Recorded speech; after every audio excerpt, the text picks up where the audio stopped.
we recently played some video games. It's true. Can you believe it? It's shocking.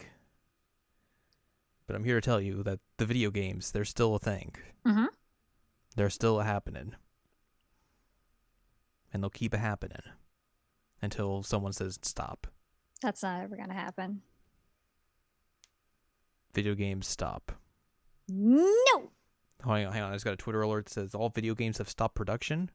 Is it because Yang dropped out?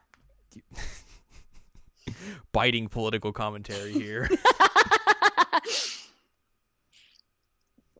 Oh, boy. Oh, boy. Hello, welcome to this week's episode of the Season of Checkup OVA. It's a podcast where we have conversations about video games, anime, and manga. Hello, I'm Jared, joined as always by Doc Al and Ladium. Hello. This is episode 166. We're going to talk about some games we played recently. Mm-hmm. We have games we've played by ourselves. We had a game we played together. Yeah. It's a grand old mix of things. Yeah. So we're going to talk about just some stuff.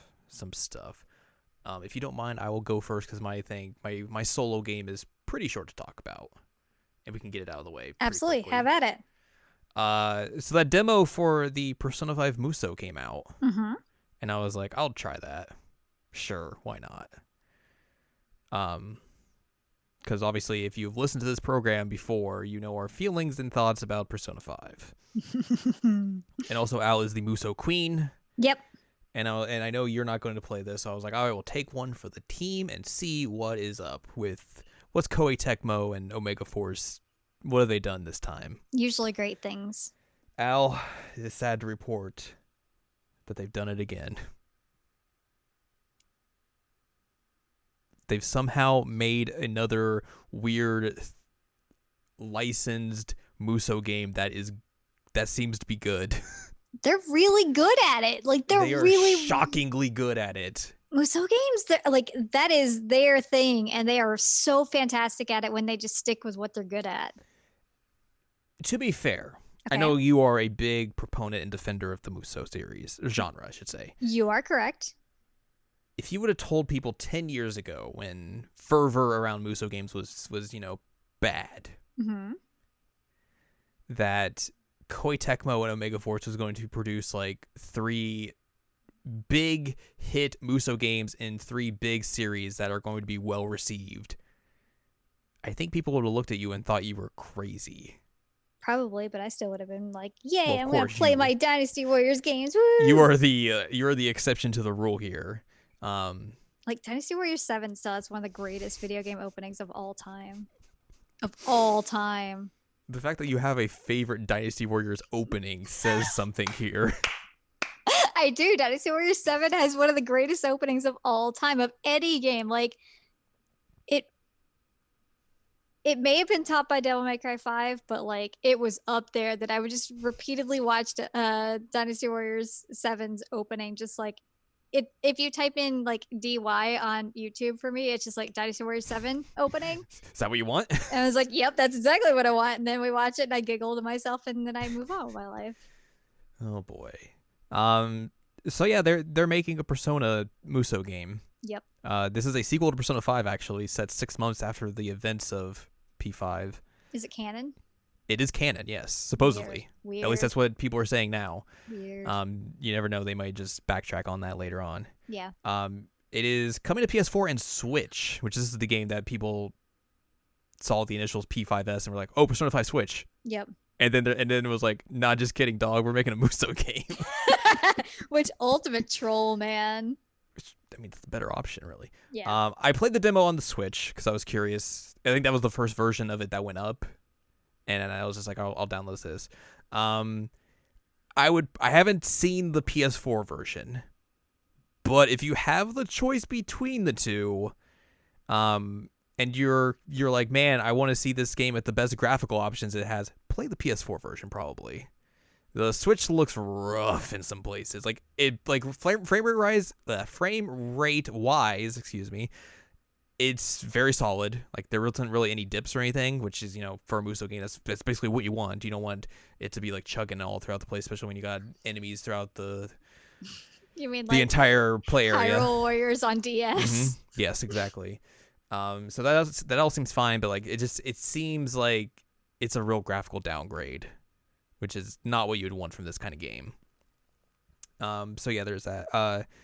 They do a really good job of implementing like Persona combat into Muso combat. So like, you'll see shadows in the battlefield. They have weaknesses that you can exploit and do follow-up attacks on. There are all-out attacks in this game. You can use Persona skills in the battlefield whenever you want, as long as you have SP for it. It's wild. You will literally pick up Personas when you defeat like an amount of enemies, or it's like just a random drop in general. So, and then you can just switch on the fly with the Personas you have. It's really, really wild. And then like when you are out of the combat gameplay, it looks like you're just playing Persona 5.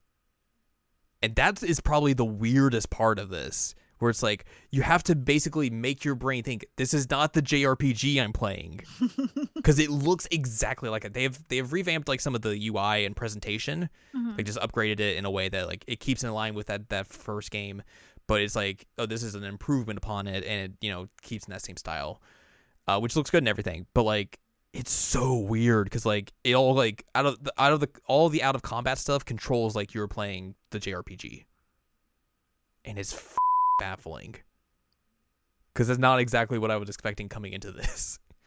Like there is a lot of story in this for a Muso game. Like they are doubling down on like, this is definitely, we are making this a sequel. Like this is a JRPG story, but you play as the Muso game. Too bad it's not Persona 3. I mean, too bad it's not Persona 1, 2, 3, or 4. Yeah, fair. Too bad it's not a good Persona game. Yes. Yeah. So I can't really say anything about the story or anything, like, except for like what I've seen. Like you basically come back to the cafe, you hang out with everyone.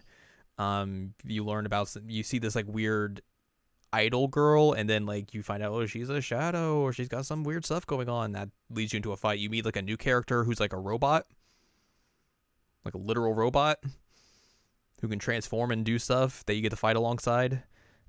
There's supposedly an adult Persona user in this game, which is the first time they will have done that since Persona 3, or not Persona 3, Persona 2, that's fairly interesting.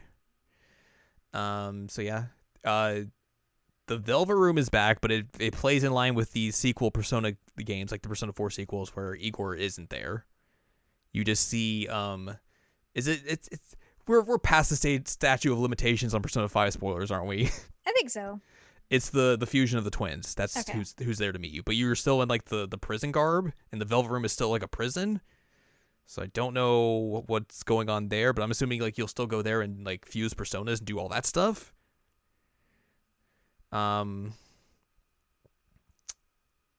Yeah, that's basically about all I can really say about it. There's a lot of like the same music from the base game. They do some remixes here and there of like different battle themes, and there's probably going to be newer music as well as you continue on. Which and is there's why going to the be like dancing game should have been delayed. Yeah, and I think there's going to be like DLC tracks you can get if you have like save data of P5 or P5 Royal, or on Switch apparently if you have Smash Brothers DLC, or you have Smash Brothers save data, you'll get Persona 5 track DLC because that game's not on Switch, obviously. Right. So yeah, again, like I can't say anything about the story because I can't speak Japanese or read it or understand it, and that was definitely the weakest point of Persona 5 in general. Mm-hmm. But if you wanted to come to this game as just like, hey, I want to play a game that combines Persona elements with Muso games, like, or Muso combat, like, this is definitely the game for that, and it's pretty dang good in a surprising amount of ways. I just can't support anything that's P5. I completely understand that. Yeah, like, I really want to because I love Muso games, and, like, if it's a type Muso game, I'm real into that. But I just can't. Like, I sold everything I had that was Persona 5 related. Mm-hmm. Everything.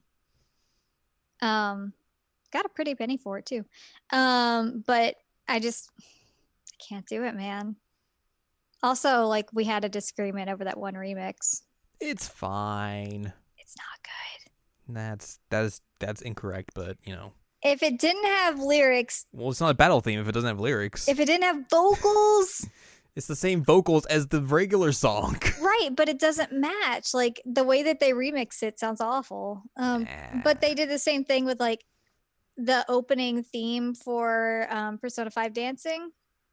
Like the vocals don't match up with the music there either, and it's awful. It's like they don't know what to do with these vocals. We have these vocals, we have to use them. Right. And it's like that. No, you have to make music that matches with the vocals. Otherwise, it's just like really dissonant and awful. And it hurts my ears. Should get different ears. Man, if I were able to get different ears, then I wouldn't have to watch everything with subtitles. But here we are. Here we are. Yeah. And I have two different ears. One is really pointy and one is less pointy, but still pointy.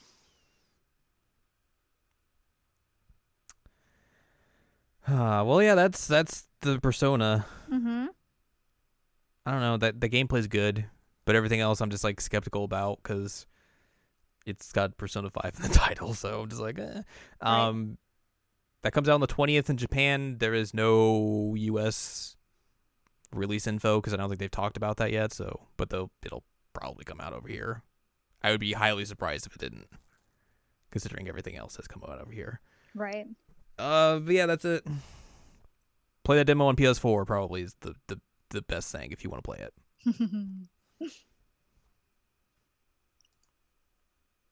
So yeah, do you want to talk about what we played together, or do you want to talk about what you played separately? Oh man, I don't know. What do you think? What do you think's the best idea here? I mean, that's up to you. I won't talk as long about this one as I have in other games in the series, partially because you haven't played it, but also because like it's a lot of buildup. I guess I may as well just talk about it. I was going to talk about Oh my god. okay, so obviously that's going to get bleep, but yes. Look at the first letters of Trails in the Sky, and that's what you're going to get. Someone used that acronym recently, and I was just like, I can't like that. Obviously, that is the acronym, but I cannot believe that's what you used, and now I'm just going to adopt it and use it anytime I can. God. So yeah, I played Legend of Heroes Trails in the Sky. Mm-hmm. After I got off of playing Cold Steel 3, putting in 186 hours, I was like, oh man, I'm in dire need of more Trails games. And I have access to the PSP versions on my Vita.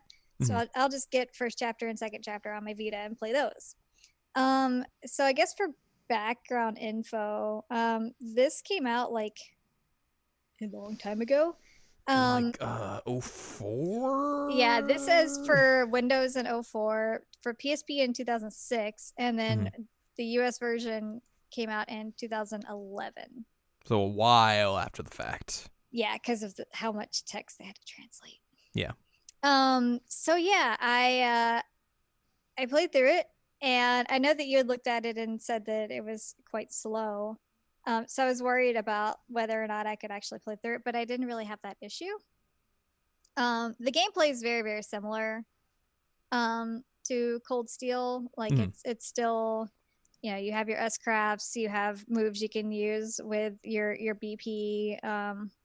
The difference here is that it's also on a grid system. Right. So it has like a combination of like turn-based RPG and like strategy RPG elements to it. Which I believe is like how the cross-spell games are also kind of set up. Okay. That makes sense. But the remakes are more in line with what Trails of Cold Steel is. Which I'm fine with. Yeah. So yeah, there's not a whole lot different there. There's none of the like social elements like Cold Steel. That wasn't around at this point. Mm-hmm. But it's really the story of Estelle and Joshua. Estelle and Joshua Bright are not related, but they call each other brother and sister. Joshua was adopted at age 11 by Cassius Bright. who Estelle is always just like busting his like Estelle is just constantly like knocking her dad down, like, oh man, you're such a goofy guy, you don't take anything seriously, you're awful at this, you do this and blah da da. And I'm like, Jesus, Estelle. Like, he does kind of come across as like a goofy dude, which is really funny because like as you're playing through the game, and even like in Cold Steel, like you hear about Cassius, everyone's like, yeah, dude, he's like one of the most intense fighters you'll ever meet in your entire life. Like, he single-handedly saved this country. And Estelle's like, are we talking about the same guy? Are we? And like it's mentioned several times that he taught Estelle how to use her bow, so it's like the bow staff. Mm-hmm. And that's what he took up, and everybody's like, oh yeah, he did that after he gave up the sword. And she's like, what? Sword? When did he ever use the sword? What's a And sword? we know from Reen Schwarzer that he was one of the Eight Leaves disciples. Mm-hmm. So anyway, Trails in the Sky basically follows Estelle and Joshua. They are junior bracers. And the way that the bracer system works is that in order to become a full-fledged bracer, you have to get letters of recommendation from every branch in Liberal, the kingdom. Mm-hmm. So they start off in their hometown, Roland, and they're like, all right, you know, we're junior bracers, let's do the things. And they're hanging out with Shara, who is their like mentor. And at one point, shenanigans ensue, and Cassius leaves and is supposed to be on this airship, and they're like, oh, that airship went missing. It got taken over by sky bandits. And so Estelle and Joshua are like, no, our dad. So they decide that that's like their first big mission, is they're gonna go and find their dad from the sky bandits. Which, you know, sure, whatever. It should also be mentioned that they're like 16 years old. Just like, hey, let's go do this weird international thing. Typical for JRPG protagonists of the time. Totally. And the thing is that this reminds me in terms of like the overall feel of it. It reminds me a lot of the first Cold Steel, in the sense that like it's kind of cheery, that like every once in a while you'll get hints in the background of like, oh, something really bad's happening. But for the most part, it's just like a positive, fun game that like, oh, you know, we're solving issues for people, and this is great. And also, it's like it's a build towards something bigger. Yes. And so like that's a lot of the game, is just like solving these issues. And so like once the whole Sky Bandit thing is figured out, which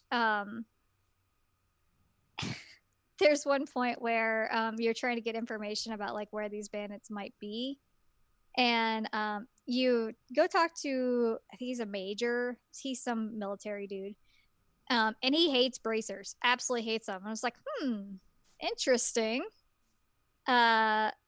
And so while he's like mad at you, this traveling musician shows up and starts playing his lute at you. And Olivier's like, hey, I just want to break the tension with love.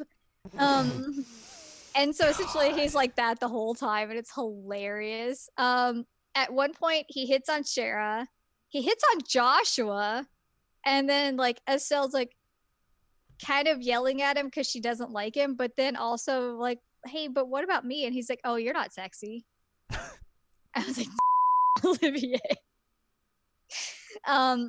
So he just flat out just tells us that, which I think he was just like making fun of her. But you know, he's got his whole shtick going there, and it's hilarious. And you know, they're always trying to get away from him. And at one point, Shara like takes him on at a drinking competition to like try and get him so drunk that he will be left behind, because she's like, I don't need a civilian involved with this, especially not a foreign civilian.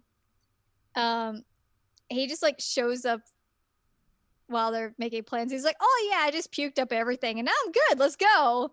I'm like, dude, Um, and you do get hints on who he is at the end of this chapter, because once they solve the Sky Bandit issue and then realize, like, oh, he was not Cassius, their dad, was not on the ship. That's weird. I guess we'll just keep traveling around to become bracers. Maybe we'll find something about dad. And so Shara and Olivier travel together back to Roland, and he's on the phone with somebody talking, and Shara comes out and she's like, so traveling musician, eh? And he's like, ah, so you see through me. And she's like, we're gonna have a chat. And he's like, oh, interesting. They were giving all kinds of hints here, and if you didn't know who he was, like, this would be very, very Very intriguing. tense. It would be intense because you'd be like, oh, is he like a spy? What is he doing? And turns out that he's on the phone, Bueller, but just casually. So yeah, a lot of this is just like doing the same kind of stuff that you do in Cold Steel, and that you're like traveling to towns, learning more about the areas, and like helping out. You go, and at one point you meet this girl named Chloe, who is voiced by Christina V, by the way. And is it more voiced in quotation marks though? it's only like battle quotes. Right. That's it. But it's Chloe is Christina V. Estelle is Stephanie Shea. Joshua is JYB. JYB. Olivier is Troy Baker. Yeah. I don't know who Shara is. And I don't know who Tita or Agate are. Agate. Agate. Agate is Pappenbrook. What? And Shara is Michelle Ruff.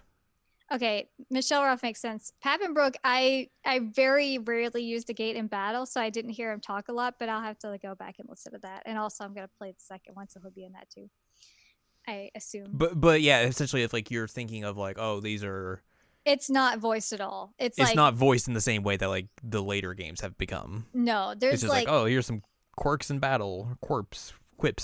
There we go. Yeah, it's basically like 10 lines per character. Yeah. So if you're expecting these characters to basically come back in the in Trails of Cold Steel 4 per se, or the next game essentially as the same characters, probably not likely. It might depend. It might depend, but also like it's been so long since they voiced those characters, and also they've already replaced characters in the series already. Troy Baker has become Matt Mercer. Which obviously that's the thing, but like Agate is not Pappenbrook. Correct. And I don't think the lady who did Tita in this is the same as the lady who does Tita in Tox 3. Which that's fair because Tita has grown up quite a bit. Yeah. So her voice would be a little bit different. Because she's 12 in this. Mm-hmm. But yeah, they're not like real voiced. But anyway, Chloe is voiced by Christina V. And there's an orphanage that's burned down that you have to investigate. And eventually, like, you find out that this entire town is like super corrupt, and you end up meeting this Duke who is claiming that he is the next in line for the throne. Also, he's insufferable. And so like he shows up, everybody kind of hates him, and you know, there's all kinds of corruption going in this town and the orphanage, and it's a hot mess. And Chloe eventually is like, hey, I'll see you guys again. Goodbye. Also, at one point, Joshua gets to cross-dress. Well, they all get to cross-dress, but Joshua dresses up as a princess. Which is interesting.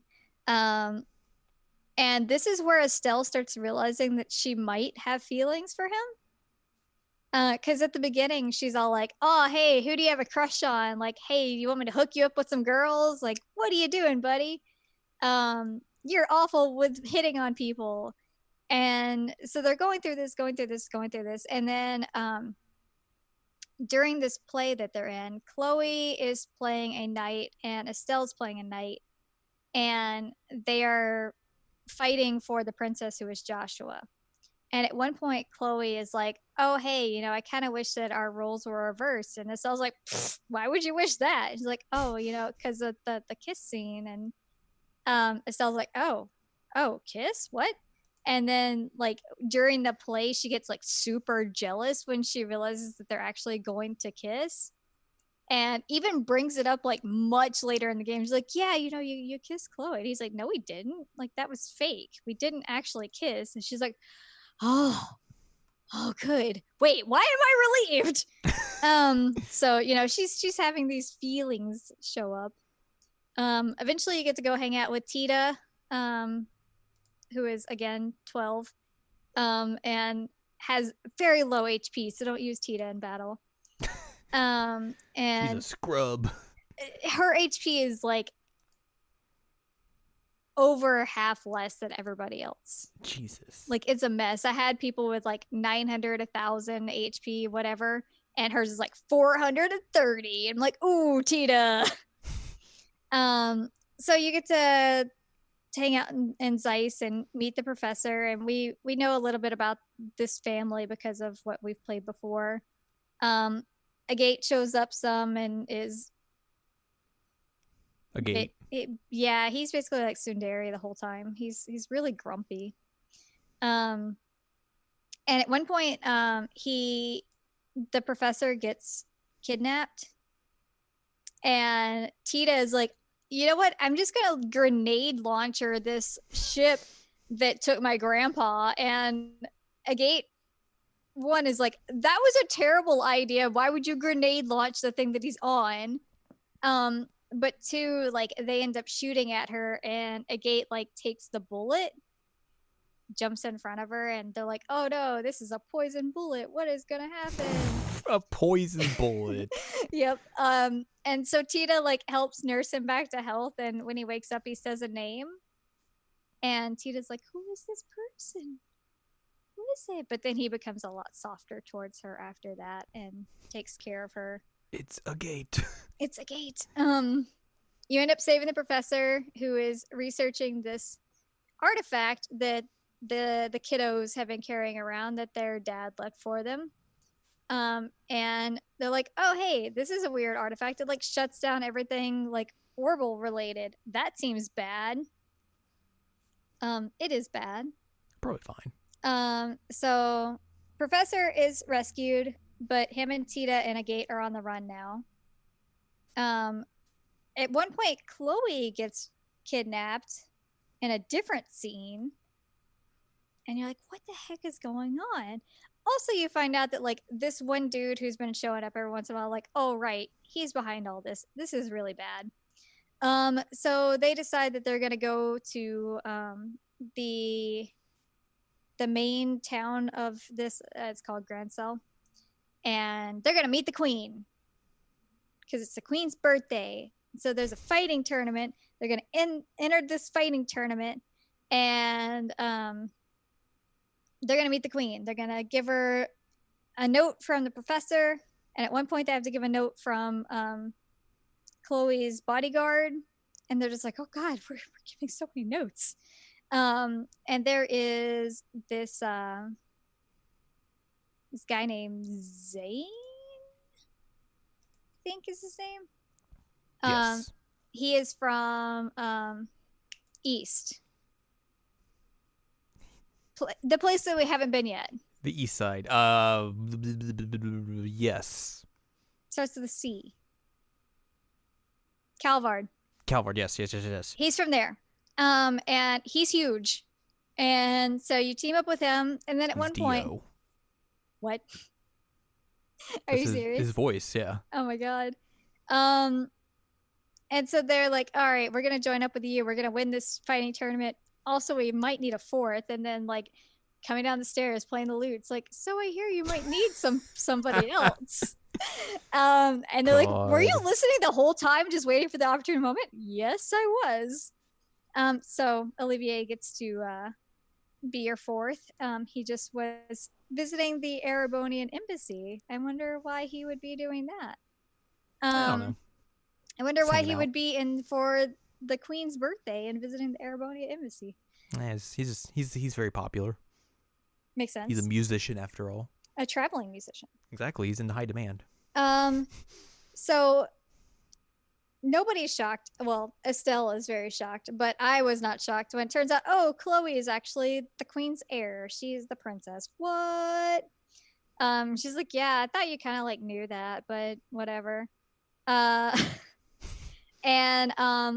turns out there's a coup going on that the Duke is trying to make sure that she is married off and gotten rid of so that he can be the next king. The queen does not agree with that at all. And so there's like this showdown to like free the princess and free the queen. And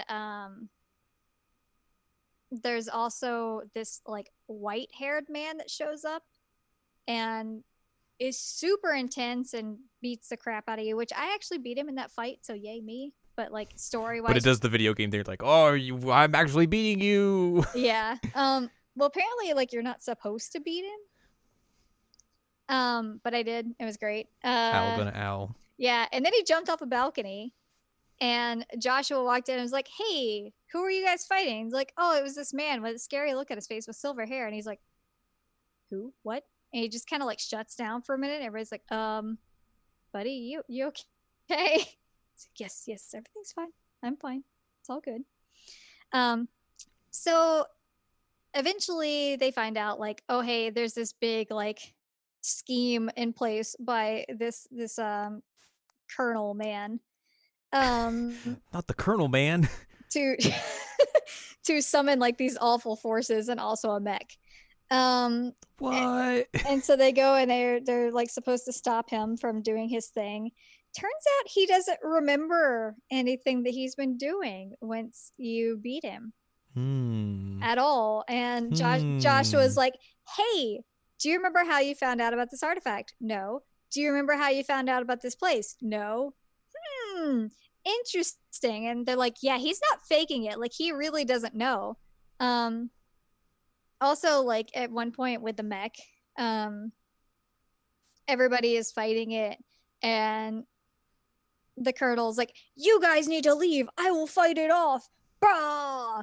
And Cassius just after this whole thing just shows up and just like wrecks this mech, and then also Falcon punches the colonel, and then just starts laughing and making jokes with his awful mustache. So yeah, everybody gets arrested. They're like, yay, let's do the queen's birthday. This is great.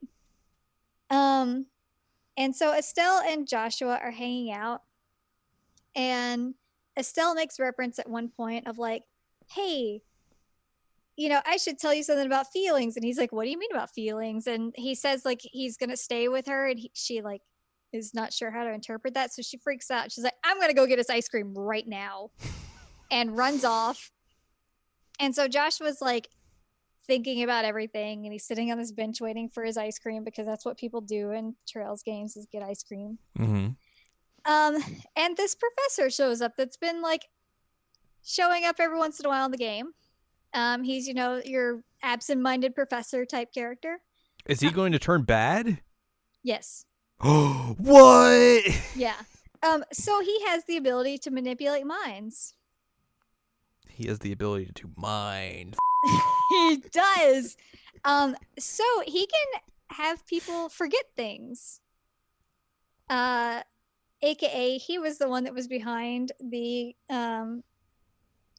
big guy like doing all his shenanigans, and also made another bracer forget things. Also, he like rebuilt, as he put it, Joshua. And was like, oh, by the way, Joshua, don't you want to come back to Ouroboros? That'd be really cool, right? And he's like, no. What are you talking about? And he's like, oh, yeah.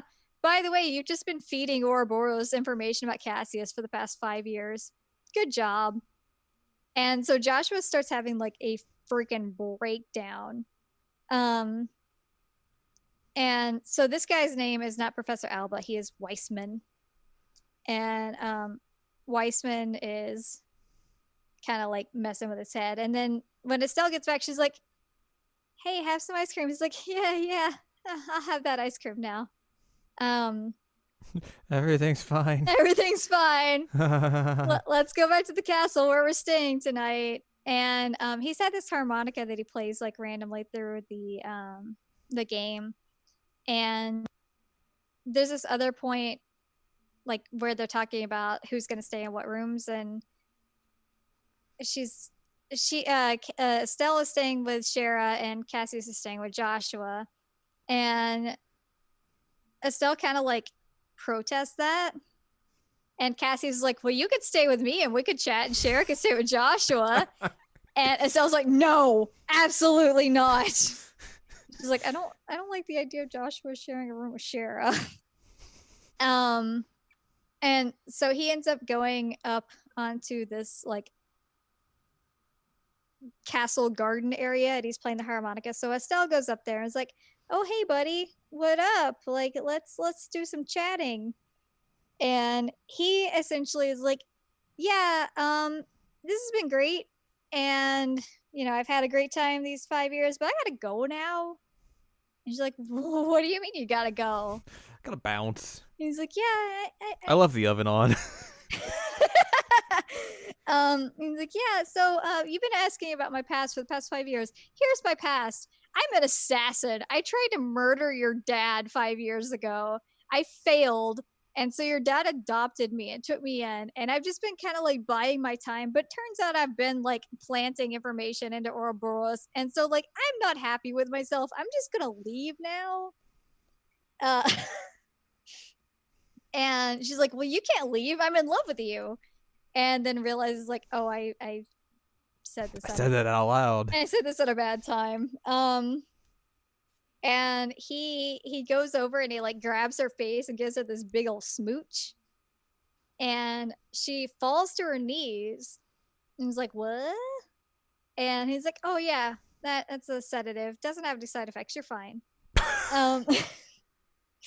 And he's essentially saying like, I'm very dark. I'm an assassin. You can't have feelings for me, but like I'm gonna go listen to Evanescence. I fell in love with you the moment I first met you, and I will always love you. But like, I am the darkness that will blot out your light, and blah blah blah. Jesus. Yeah. Get this boy to a hot topic.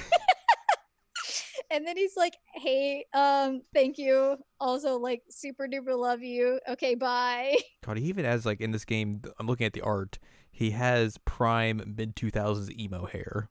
You should see him in second chapter. Tattoo. Got that swoosh going. Oh, God. Oh, man. Yeah, so that's how we end first chapter. It's a wild ending. All of that, just from hearing like the implications of this game and everything, it makes total sense like why these characters are going to come back later. Yeah. Like in like Trails of Cold Steel 4 and then the next game. Because it's like if this dude's tied to Ouroboros, of course he's gonna try and come and like see like, hey, what are these guys up to now? Right. This all this stuff seems real bad. Well, we have him tied to Ouroboros. We have Tita, who is tied to everything now. Everything. She's wrapped up in all that. Her in a gate. Right. And a gate is tied up in it because he now is like essentially her protector. Yeah. Because she, helped him survive his poison bullet. Poison bullet. Olivier is obviously tied up in a lot of stuff. Well. Because of, he comes back in Trails of Cold Steel and everything. Yeah, I mean, I'm not going to spoil 3 for anybody, but he's been important up till now. Yes, that's what I'm saying. And, it turns out he's not a traveling musician obsessed with love. I mean, he is at times. God, I love him. And, like, I already loved him a lot in Cold Steel, but, like, replaying or playing this for the first time, I'm just like, oh my God, this dude is just phenomenal. And like super, super disaster by. Like, he's just constantly hitting on everybody. Although at one point it's really funny because there's like the last quest that you do as a junior bracer in the game. which by the way, you become a full-fledged bracer by the end. Mm-hmm.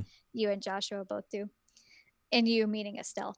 Um, so the last quest that you do is you get a request from the Erebonian embassy that's like, hey, there's a traveling musician in a white coat who's kind of an idiot, and like I need you to bring him back to the Bracer Guild so I can pick him up. Okay, thanks. I'm his Uber. Kind of, yeah. And so like you go and find him at the bar, and I told you this, like he asked Estelle and Joshua to like have some afternoon delight with him. And they're like, no, thank you, but we know somebody who really, really wants you. If you'll come with us, we'll take you to him. And he's like, oh, who would want me? I'm interested. Which kitten wants me? And he starts like listing off all the women that he's interested in. And then like Mueller walks into the Bracer Guild. And he's like, Mueller, you're the kitten? And he's like, what have you been smoking? And just like drags him out, like grabs his Sprite and is literally dragging him as he's kicking. Like, it's great. The Vander style strikes again. The Vander style strikes again. Mueller is the kitten that wants Olivier. Because he was real stoked about a lady wanting him. But yeah, like said he gets the Vander style. Said he gets the Vander style. But yeah, super interesting that like he just straight up hits on anybody he finds attractive, and that's not something I would expect out of a dude character in like 04 at all. Like, and they don't even really play it off as like he's joking. So that's a thing. But yeah, I started second chapter last night, but I have a lot of things on my plate before I can actually like really dive into it. But I'm excited to see Can where I it tell you goes. a brief spoiler? Sure, I've already watched the anime. The green-haired man. Do you know who voices him? The priest? The green-haired man. Yeah, he's spiky green hair man. He's the priest. I haven't had him in a battle yet, so I don't know who he's voiced by. Keith Silverstein. What? Oh, snap. It's pretty good. I'm looking at this cast list for Trails in the Sky 1. And there is one character in particular that I've noticed that also shows up in Trails of Cold Steel 3. Okay. Tell me about Josette. Josette, yes. She is a sky bandit in this. Aha. And you find out a little bit about this in 3. They took up sky banditry in order to try and get back their ancestral lands that they kind of got like swindled out of. And she is like a recurring villain in this game. That her and Estelle like really, really don't get along at all. Like they're just constantly making fun of each other. So it's her and then I guess her brothers that are the Sky Bandits. So it makes a lot more sense now, like why in 3, like obviously like she's made like this delivery service now, but like at the end of 3 you see her and like the black market family teaming up together. It's like okay, that makes a lot more sense now. It makes a lot more sense, and I'm wondering if I'll ever like meet somebody from that family that would like connect it all. But like she uses the orbital gun in her fights. So yeah, she's there. It's really interesting. There's at one point you like break into a military base and you are trying to like be sneaky, and if you turn left, like as soon as you get in there, you go down into like I guess it's like the dungeon. It's like the jail part of this, and it's like they're just sitting there like, hey, what up? What are you doing here? Those alarms, that because of you? And like, yeah. So the Sky Bandits are like later on trying to blackmail you, like, oh, so you want us to tell anybody that you guys are like in our prison area that other night? And we're like, no, you don't have to do that. So Yeah, I'm interested to see what they do with them too, because Mhm. I know that they're going to come back in second chapter. Is she voiced in this one? She is voiced by the same person who voices her in Talks 3. Really? Yeah. Interesting. So there is some consistency. Mm-hmm. But yeah, it was a really fun game. I liked it a lot, and so I'm interested to see where it goes. And um, I'm gonna have a weird time because I can play first chapter and I can play second chapter, but the third I'm gonna have to watch a playthrough because there's no real easy way for me to play that. Right, because it's PC only, Mm-hmm. and you don't have a PC. I do not. So it's a little bit more tough. Yeah, and like I've considered getting a PC for that, but at the same time, like, do I really want a PC like just for me to play certain games every once in a while? Right. Um,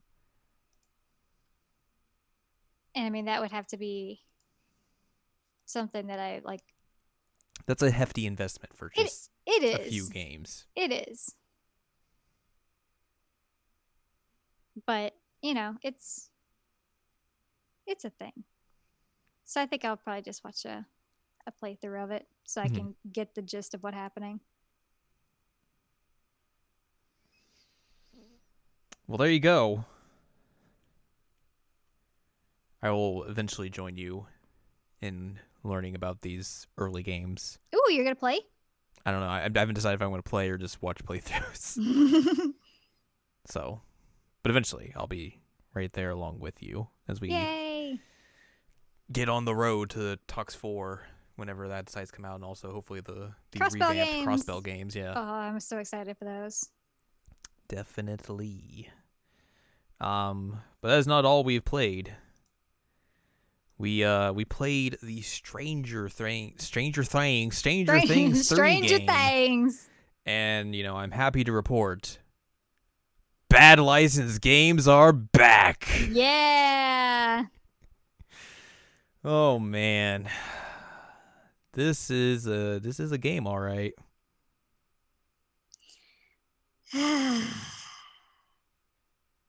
Yeah, so we got this because it was Cheap. co-op and it was cheap, except for it's not co-op. It's local co-op. Yep.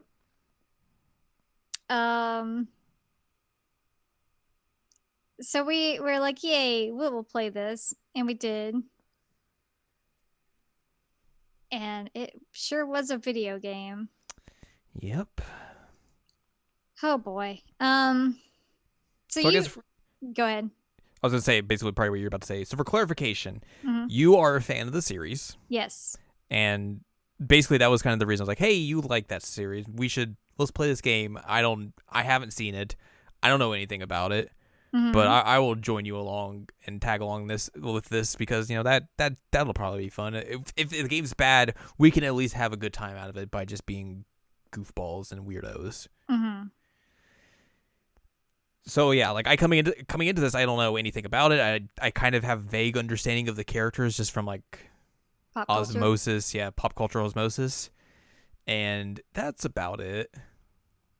While you have seen through all 3 seasons and everything, so you know what's happening, what's going to happen, and can give like a better idea of like how the game compares to the actual show and whatnot. Well, I'm just like, I'm along for the ride.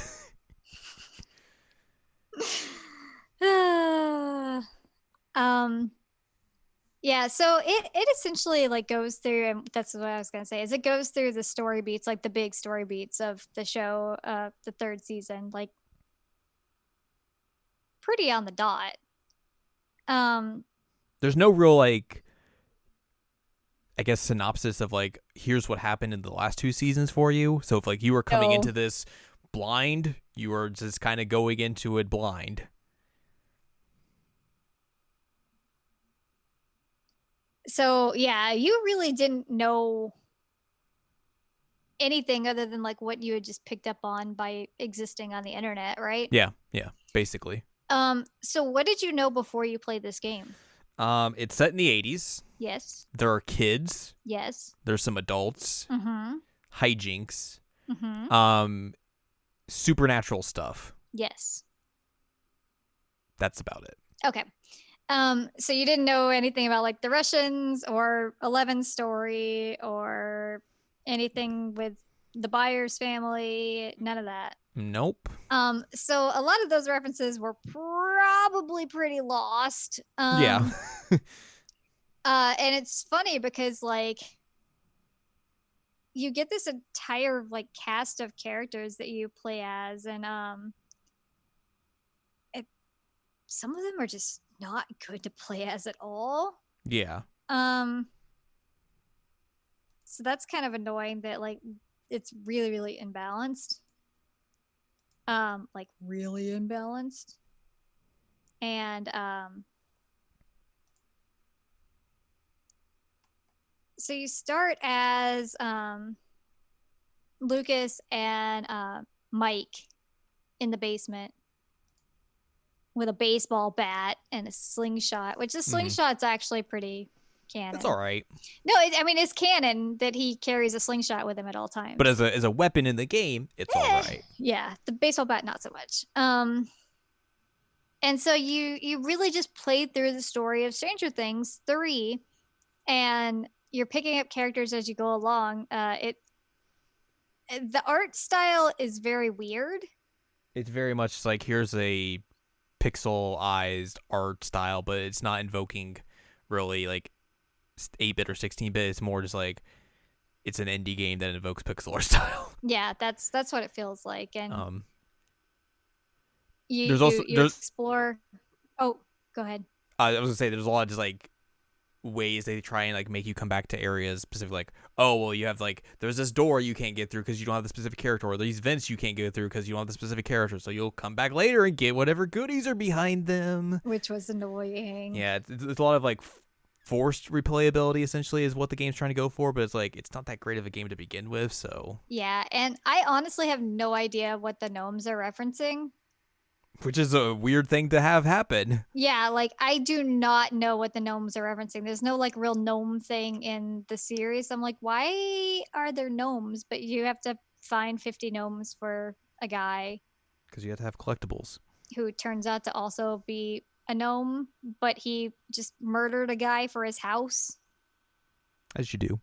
Casually. There's like a giant blood stain in a gnome that doesn't talk to you, like when you get all the stuff. And I'm like, excuse me. It's very weird. The way that they handle some of the characters are really, really funny. Like Billy, for one, looks ridiculous, but two, he's just always shirtless and always has no shoes on, no matter what's going on. So like when he wrecks his car, when he's going to like bone like Mrs. Wheeler, he's just shirtless and has no shoes on. Just very casual. As you do. And one of the things that I thought was really funny is that like you have several quests at the beginning. They're like, hey man, you need to like take care of these rats. And you're like, God, do they just have a rat problem in this town? What is going on? And it's like, oh, it's actually part of the plot. And you're like, oh, because it's just like dumb rat fights. But yeah, I try to think of like the two characters that we stuck to the most were 11 and Will. Mm-hmm. Before that, you were playing a lot as Dustin. Yeah. Which he has teeth.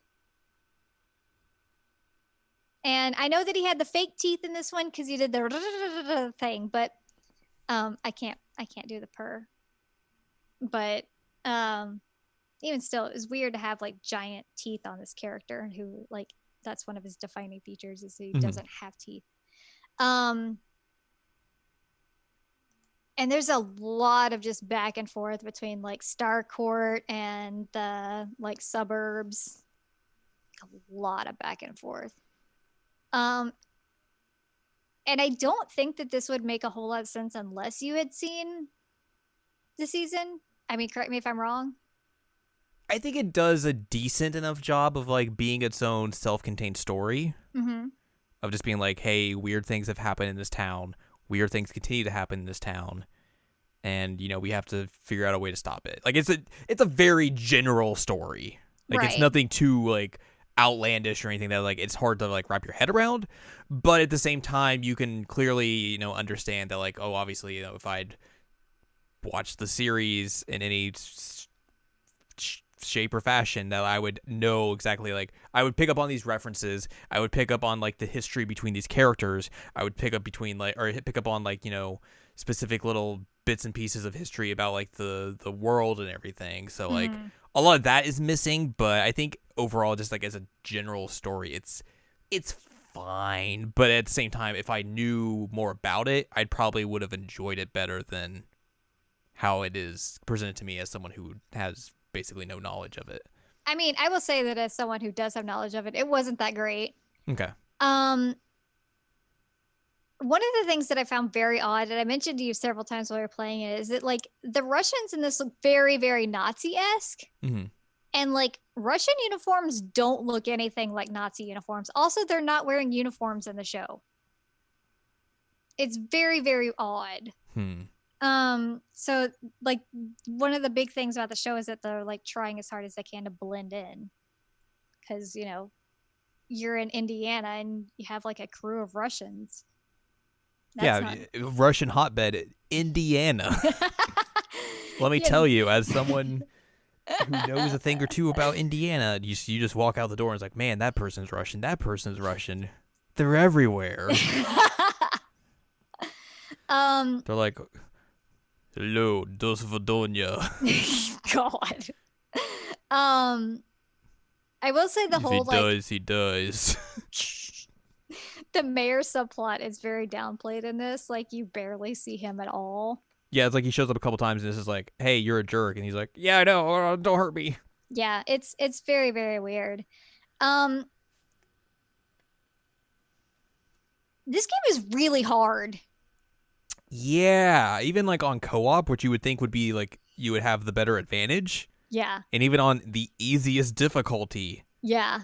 It is not easy. It's not easy. And we're like, oh God, can you imagine this solo and also like on a regular difficulty? Like, Jesus, this would be super hard. Which, especially as an idea of like, this is a game adaptation of a very popular television show. And you want to basically hit that very broad audience of people who may not always play video games. This seems like a bad idea. It's a very bad idea. Why would you ever want to make it so difficult? Like you're immediately alienating a big chunk of your audience because they're not going to like have the patience to sit here and play through a game that's like constantly just going to feed them up and kill them. Maybe it's easier with the AI partner. I don't know. I mean, like, I think both of us are pretty okay at video games. I would be so shocked if like an AI partner would be better, but like, unless it's like broken in a way that makes it easier for you or something. But I don't know. But yeah, it's very bizarre that this game is like challenging in a way that you wouldn't think from a game that is from a very highly popular television series. So it'd be like if you made a Game of Thrones game and made it like a Dark Souls level of difficulty. Right? It like makes you look at that and be like, that sense. doesn't make sense. Why would you do that? So it was bizarre. We died a lot. And I mean, again, this was on the easiest difficulty and co-op. So we're like, what? Which brings me to the final boss. Which I would say like the last like chapter is very ramped up in the difficulty in terms of like throwing in multiple kinds of enemies at you that like throw a bunch of projectiles at you and everything. All the while you're like running a gauntlet through like different levels that don't really give you a lot of health items in general. So like you were basically kind of just like there to fend for yourself, and it's rough. Yeah, I mean, like you have multiple people who are throwing like acid at you and fire at you and like machine guns at you. Yeah. And like they can, and they have like the one guy who does like the electric like flamethrower type thing at you. And yeah, I mean, they'll throw like 10 of these guys in one room. You're like, what am I supposed to do? So it's insanely hard. And I that last chapter, I wasn't sure we were gonna finish it, honestly. Which comes into play the final boss. The final boss, which I also didn't think we were gonna finish. Sucks. It is one of the worst final bosses that I've played in a long time. So the weird thing about the final boss of this game is that like throughout the entirety of the game, no matter what's happening in the story, you get to pick and choose what characters you play as. Yes, even Like, if like your character's not even there at that point, like they'll still be there. Like there's one point where like Dustin was giving us dialogue and we had not even picked up Dustin yet, which was really funny. But you can just pick whoever you want to be. correct. Which is great because some characters, like we said, have better abilities than others. And we've basically spec'd in the way that makes it so those characters are stronger. Yeah, like you can put in like trinkets that adjust like abilities. So we both had we had a trinket set that gave us like attack boost, health boost, but then also like gave our two characters individual attack boosts. Correct. And so like it was great that we could just switch to whoever we wanted at any time because then like the two characters we knew how to play with and like felt were good, we could just play as them. That all went away. And they're like, hey, what if you just have to fight this really hard final boss and you're limited to Hop and Joyce, who neither has really good abilities at all. No. Neither has any kind of like distance attack at all. Nope. Neither can heal. Nope. And you have an invulnerable final boss. Yeah, that whole final boss segment just is not good. Full stop. Like, it just... You have a boss that has invulnerability, and the only way you break invulnerability is to either let it get shocked so it breaks his shield, or you are able to time a block, and that gives you a single hit against it, which is like a mechanic they have never used in the game up until this point. Nope. So it's just like incredibly confusing, and then just like on top of it, it's just incredibly frustrating. And it does like baby level damage. You're doing like 31 at most. Yeah, it takes a long time to deplete this dude's health bar. But like most of them are doing like 5 a piece. And so this is like the big Russian guy that they fight at the end of the series or the season. And you know, it makes sense that it's Hop and Joyce, but it doesn't make sense because you were able to switch out throughout the whole game. So it doesn't, like, why would you lock it at this point? Right. They could have done like what they've done the rest of the game, which is just like we fight whoever we're used, and then they would like pop in the characters that are supposed to be there. Like they did that several times with like I'm blanking on their names, Nancy and Jonathan. They but like pop them in any like kind of key story critical moment, they would just pop in. Yeah. The right characters, but like you could still go like, oh, I want to pick this character or this character. Right. And like we had this one system really going where you would play as Will, I was playing as 11. If either of us needed healing and we were out of med packs, we would pull in Max, who had a healing ability. So we both had like distance attacks. We both had our specs maxed with the abilities we had, not maxed as much as you could. And then we also had Max that we could pull in to heal us if it was an emergency. So it worked until it didn't. They just took it all away from us. Yep. Was not fun. It took us multiple tries just to even figure out what we were doing and then eventually do it. But even then, like afterwards, it's like, that did not feel satisfying in the slightest. Nope. Another part that was really garbage, which sucks because it was one of my favorite parts of the season, was having to defend the satellite. Because it was just like wave after wave after wave while they were singing Neverending Story. Well, they sing like Neverending Story and then that's it. Yeah. We didn't buy the rights to that song for this video game. Are you kidding me? No.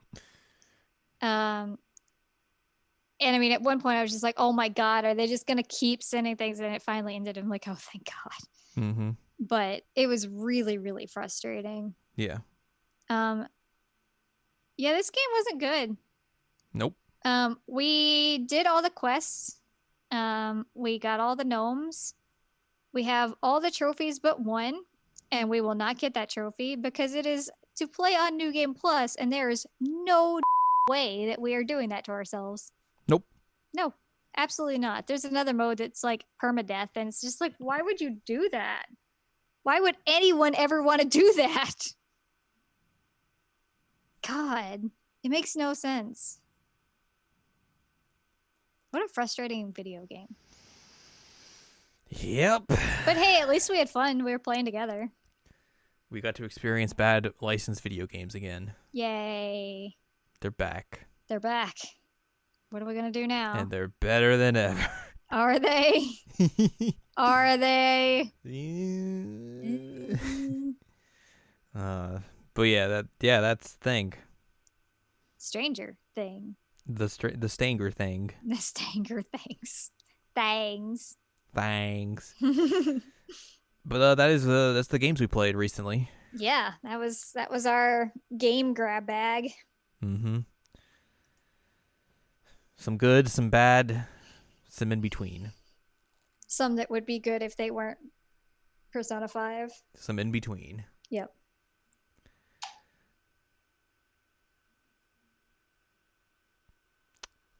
Well, in that case, clank clank. If you would like more from us, go to seasonalcheckup.com or sac.cool. It's where you can find past episodes of this podcast and other podcasts like Seasonal Checkup and Jared Now Watch. You can also find columns and reviews on the site as well. If you'd like more from Ann Ladium, go to annladium.com. She's got columns and reviews. Follow us on Twitter, twitter.com/animecheckup. And you can support us on Patreon at patreon.com/SACOVA, where you can buy us a slice of pizza. Yay! And get access to unedited versions of the podcast that go up early and bonus episodes whenever we decide to do those. Woo-woo.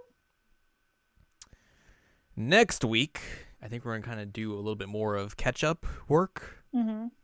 Or we'll do something else entirely. Who knows? It depends. We'll figure it out on the fly. Yeah.